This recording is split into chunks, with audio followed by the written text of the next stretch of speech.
మాధవ్ గారు. ధన్యవాదాలు అధ్యక్ష.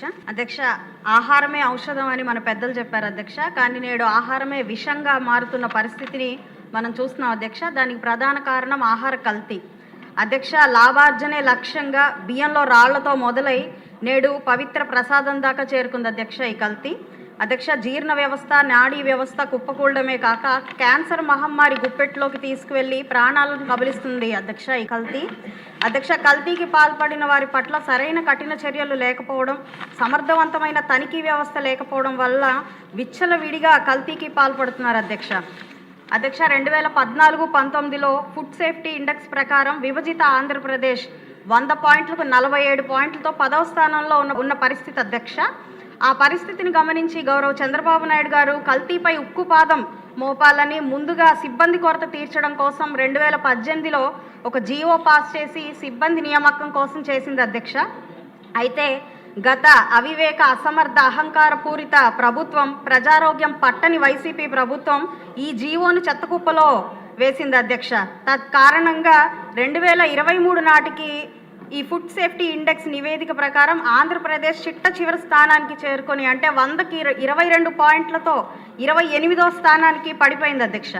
ఇప్పుడు మరలా మన ప్రభుత్వం టెస్టింగ్ ల్యాబ్లు ఏర్పాటు చేసి సిబ్బంది నియామకం కొంత చేసి చిట్ట చివరి స్థానం నుండి పైకి వస్తూ క్యాచింగ్ అప్ స్టేట్గా ఎదగడం హర్షణీయం అధ్యక్ష. అయినప్పటికీ జనాభా నిష్పత్తి ప్రకారం సిబ్బంది లేని పరిస్థితి కనపడుతుంది అధ్యక్ష. తనిఖీ వ్యవస్థ కూడా పటిష్టం చేయాల్సిన అవసరం ఇంకా ఉంది అధ్యక్ష. విచ్చలవిడి ఆహార విక్రయ కేంద్రాలు మీద దృష్టి సారించాల్సిన అవసరం ఉంది అధ్యక్ష. నియంత్రణ లేక వీధికి 10 హోటల్స్, చిరుతిళ్ళ బండ్లు వెలుస్తున్నాయి అధ్యక్ష. అధ్యక్ష, FSSAI అగ్మార్కులు ఉన్న సరుకులపై కొంత ప్రజలకు అవగాహన ఉన్నప్పటికీ హోటల్లో తమ ప్లేట్లలో వడ్డించబడే ఈ ఆహారం కంటికింపుగా, ముక్కుకు హాయిగా, పంటికి కమ్మగా ఉంటే చాలు అనుకునే ఆలోచన మారాలి అధ్యక్ష. ఇందుకు అనేక అవగాహన కార్యక్రమాలు చేపట్టాలి అధ్యక్ష. అధ్యక్ష, ఇది ఎన్నో సమస్యల్లో ఒక సాధారణ సమస్యగా కాకుండా దీనిని అప్కమింగ్ డిజాస్టర్గా, అంటే రాబోయే ప్రాణాంతక విపత్తుగా దీన్ని గుర్తించి కల్తీ పట్ల, శిక్షల పట్ల కఠినమైన నిర్ణయాలు తీసుకోవాల్సిందిగా గౌరవ వైద్య ఆరోగ్య శాఖ మంత్రివర్యులు కోరుతున్నాను అధ్యక్ష. అధ్యక్ష, గౌరవ సభ్యులు చాలా సమాజానికి ఉపయోగపడే అతి ముఖ్యమైన విషయం మీద ప్రశ్నలు అడిగారు. ఈ అధ్యక్ష, దీంట్లో ప్రభుత్వం వైపు నుంచి గత ప్రభుత్వం వీటిని పూర్తిగా నిర్వీర్యం చేసి గాలికి వదిలేసి ప్రజా ఆరోగ్యాన్ని కూడా గాలికి వదిలేయడం జరిగింది అధ్యక్ష. తనిఖీలు నిర్వహించడం విషయంలో కానీ, లేదా స్టేట్ ల్యాబొరేటరీని ఏర్పాటు చేసే విషయంలో కానీ, లేదా సిబ్బంది నియామకంలో చేసిన నిర్లక్ష్యం కారణంగా ఇవాళ ఈ పరిస్థితులు ఎదురవుతున్నాయి అధ్యక్ష. అయితే వీటిని సరిచేసే ప్రయత్నం ఇవాళ రాష్ట్రంలో కూటమి ప్రభుత్వం వచ్చిన తర్వాత మొదలైంది. దానికి అనుగుణంగానే ఇవాళ పరీక్షలు నిర్వహిస్తున్నాం. అనేక చోట్ల ఈ సింథటిక్ ఫుడ్ కలర్స్ అనేక ఆహార పదార్థాల్లో వాడుతున్న మాట కూడా వాస్తవం అనే విషయాలు వచ్చాయి అధ్యక్ష. ఇటీవల గుంటూరు, విజయవాడ, రాజమండ్రి ఇటువంటి చోట కూడా ఆకస్మిక తనిఖీలు నిర్వహించడం జరిగింది. దీంట్లో ప్రధానంగా ప్రజలకు కూడా అవగాహన ప్రజలను కూడా భాగస్వామ్యం చేయాల్సింది అధ్యక్ష. ఎందుకంటే కలర్ ఉంది కదా, బాగుంటుంది అనే ఉద్దేశంతో హోటళ్ళలో వెళ్తున్నారు. అటువంటి వాటి మీద కంప్లైంట్ చేయాల్సిన అవసరం ఉంది. 2 టోల్ ఫ్రీ నెంబర్లు కూడా ఉన్నాయి అధ్యక్ష.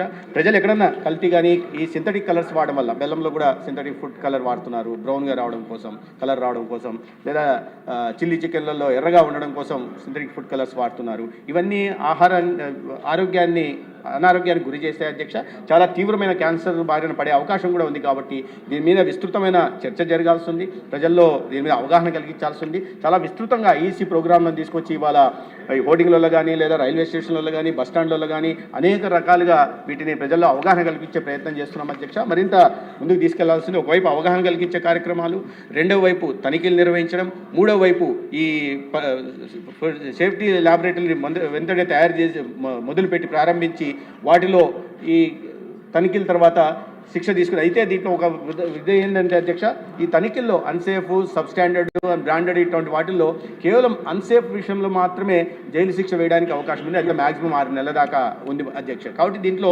కావాల్సిన భయాన్ని ఈ తప్పులకు పాల్పడుతున్న, అవతకులకు పాల్పడుతున్న వాటిలో కలిగించలేకపోతున్నాం అనే ఒక భావన అయితే ఉంది. ఈ పరిస్థితిని మరింత కాస్త విస్తృతంగా ఆలోచించి ఏ రకంగా ఈ కేంద్ర ప్రభుత్వ FSSAI ద్వారా కూడా ఒకసారి సంప్రదించి దీన్ని మరింత కఠినతరమైన చర్యలు తీసుకోవడానికి అవకాశం ఉందా అనే విషయం మీద గుర్తించి ఖచ్చితంగా తనిఖీలు నిర్వహించడం, అదేవిధంగా అవగాహన కల్పించడం మీద ప్రత్యేకంగా దృష్టి పెడతామని ఈ సందర్భంగా నేను సభ్యులకు మీ ద్వారా తెలియజేస్తున్నాను అధ్యక్ష.